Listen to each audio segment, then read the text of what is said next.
Please welcome Eldonna Luis Fernandez.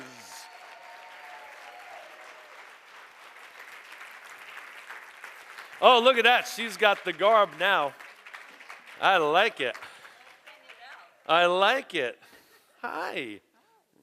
I won't touch the hair or anything. Yeah, the hair's frizzy. Okay. Hi, everybody. I'm Eldonna. For those of you who don't know me, I'm a retired Air Force Master Sergeant, 23 years in the Air Force.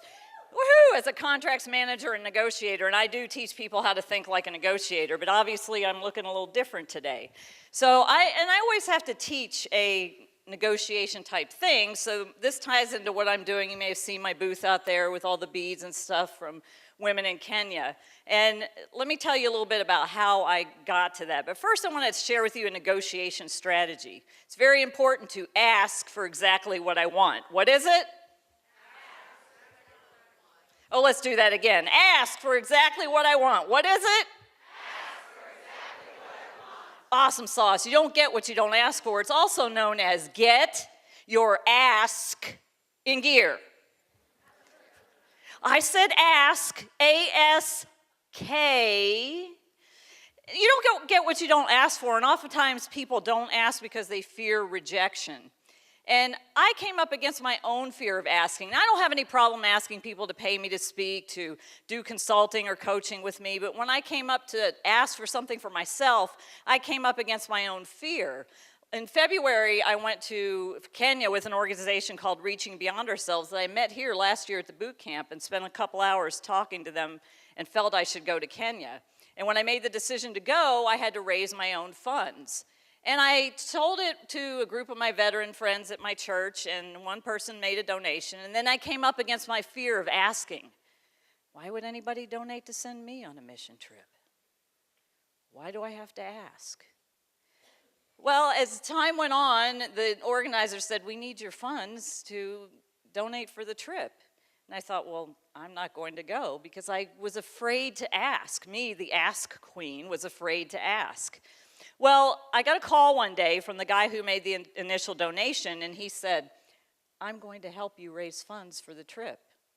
After I hung up the phone, I thought, I'm going to get my own ask in gear and ask for exactly what I want now. Before you knew it, I raised all the money I needed, and I actually raised more than I needed and was able to take a big bag of socks and underwear for kids in Kenya. I went over there and we served people. I got asked to actually speak to many groups. We served children, we went to clinics, we went to schools, we went to churches, we went to slums and kids on the street. And we went to this place called the Kipsongo slum, which is one of the worst slums in Kenya. They live in mud huts with tin roofs and a dirt floor.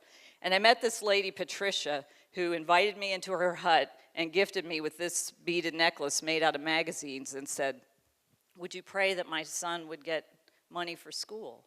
School's not free over there, so I went away thinking, well, maybe that's what I'll do. I'll donate to send Maxwell to school.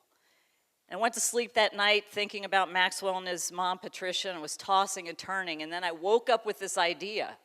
Wouldn't leave me alone. Buy some beads and sell them with your book when you speak. Book and a bead was born.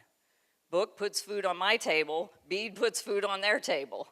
And I bought some beads, brought them back, and sold out instantly. I doubled the order of beads and sold out again.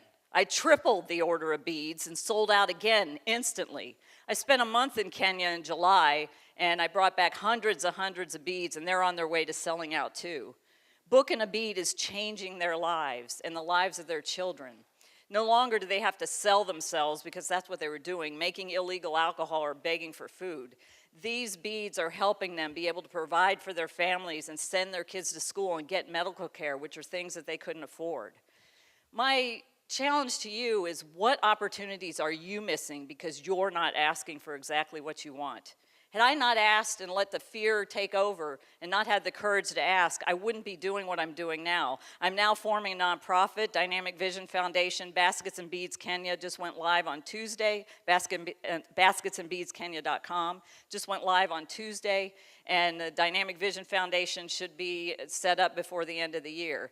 And had I not asked, I wouldn't have been doing what I'm doing now. Of course, I'm still doing speaking and training. I'm moving more into the corporate and government realm, doing keynote speaking as well. But I am really passionate about helping these women eradicate poverty in their lives and have a future and be able to provide a future and more hope for their children. I have a booth out there, like the Baskets and Beads by Artisans of Kenya's page on Facebook. Come and visit. I have some pictures of the women. Come and do your Christmas shopping early. I'll make you a good deal, but I am the master negotiator. And as always, keep thinking like a negotiator. All right, Eldonna. That's why she's, what is it, distinguished speaker? What is the title? It's accredited speaker. Accredited. I'm 68th of 81. There's 350,000 members in Toastmasters International, so it's a very challenging thing to get, but we're up to 81 now. So 81 people are accredited speakers out of 350,000, and you're one of them. Yes. Congratulations. Thank you. Yeah. Thank you.